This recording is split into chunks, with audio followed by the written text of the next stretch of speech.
Hello everyone! Today I'll be sharing with you a way to solve quadratic equations without having to memorize a formula, and how to derive the quadratic formula yourself so you can have a deeper understanding of it. Let's start off with what a quadratic equation is. A quadratic equation is an equation that can be written as ax squared plus bx plus c.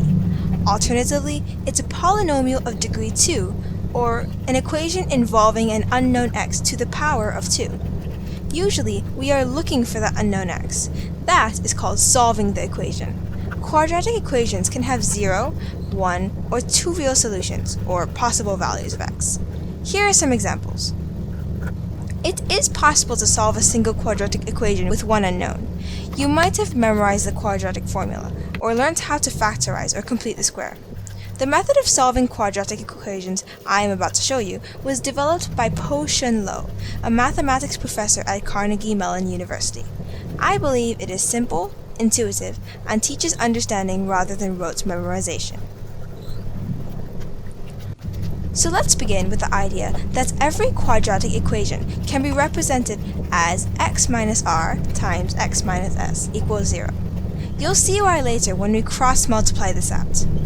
In this case, the roots or solutions of the equation would be r and s. We can prove this by saying that if x equals r, then x minus r equals 0.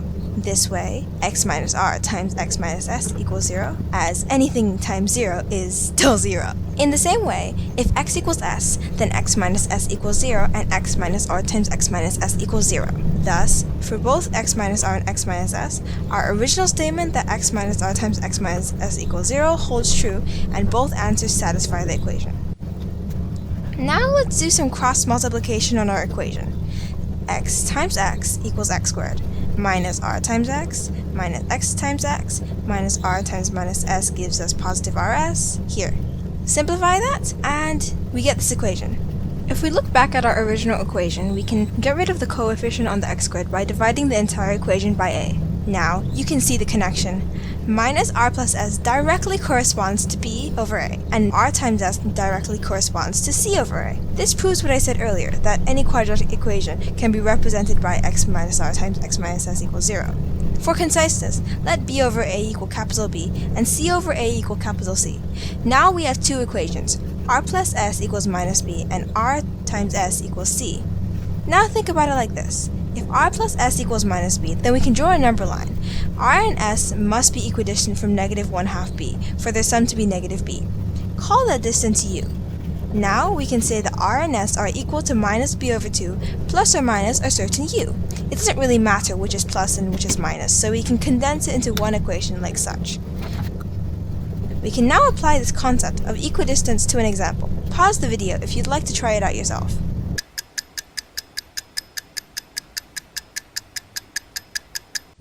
We have our equation here, x squared minus 8x plus 12 equals 0. X minus r times x minus s equals 0. Now we can apply what we derived earlier. Substitute in b to get r and s equals 8 halves, or 4 plus or minus u. We mentioned earlier that rs equals capital C. Now we substitute in our values of r and s, 1 plus and 1 minus, as well as our value of c, to get 4 plus u times 4 minus u equals 12, plus multiply to get 16 minus u squared equals 12, u squared equals 16 minus 12 equals 4, u equals 2, and r and s are 4 plus or minus 2. Without lots of generality, we can say that r equals 2 and s equals 6. Yes, I made a mistake here. It's 6, not 4. Remember to be careful and not make silly mistakes. Here's a trickier one. 4x squared plus 12x minus 1 equals 0. Pause the video to try it on your own.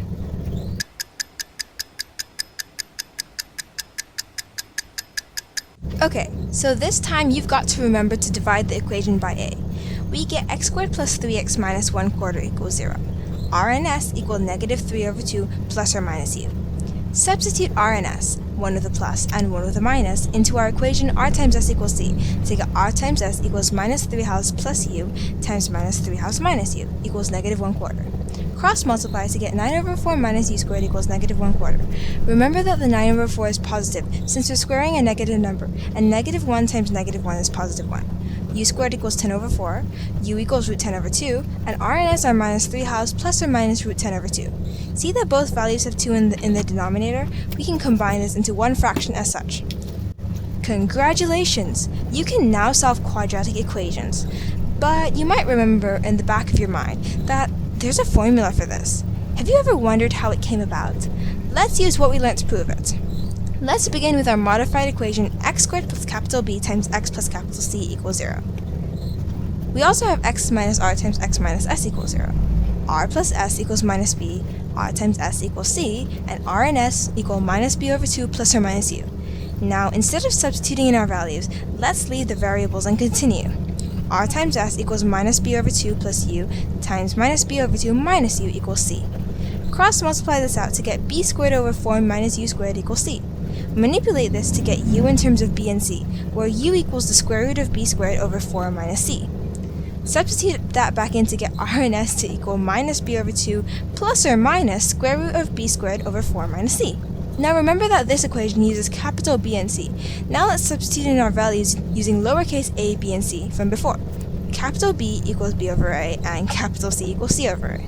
We can isolate our a's in the denominator now. Notice how you can remove the 4a squared from the square root to get 1 over 2a. Combine that into one fraction and there you have it. This, if you haven't seen it before, is the quadratic equation. Minus b plus or minus square root b squared minus 4ac over 2a. Thankfully, after watching this video, you'll never risk remembering it wrong ever again. Let's summarize some key ideas from this lesson. Every quadratic equation with one unknown can be represented as ax squared plus bx plus c equals 0. It can also be represented as x minus r times x minus s equals 0, where r and s are the roots of the equation. R and s are equidistant from negative b over 2, as r plus s equals negative b. Hence, r and s, the solutions, are equal to negative b over 2 plus or minus a certain u.